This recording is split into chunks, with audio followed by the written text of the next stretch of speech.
Welcome to Testify. We now take a look at 3 John.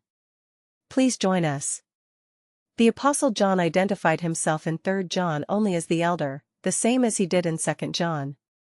At the writing of this, his final epistle, John was nearing the end of his life, a life that had changed dramatically some 6 decades before, when Jesus had called him and his brother James out from their fishing boat to be his follower.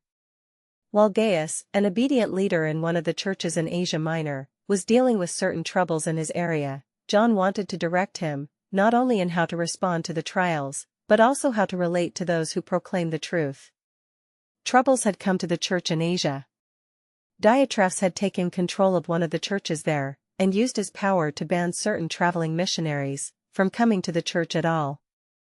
At one point, the church had seen a leadership quality in him, and had placed him in charge, but now in the top spot, the power had gone to his head.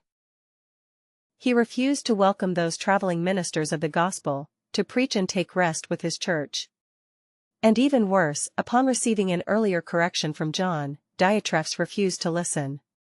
John wanted Gaius to be aware that Diotrephes loved to be in control, rejected John's authority, and was actively excluding those who welcomed traveling missionaries. John also encouraged Gaius to continue supporting traveling missionaries and to imitate the good example of Demetrius. This troubling situation prompted John to write to Gaius, commending the believers for holding fast to the truth and doing so with a loving attitude. These Christians strove to make the gospel a reality in their lives, through the way they treated one another. And John, in response to this good report, encouraged them to continue to love and support those visiting believers who gave of themselves and ministered in the churches of Asia. And that's the end of the book of 3 John. Thank you for listening and learning.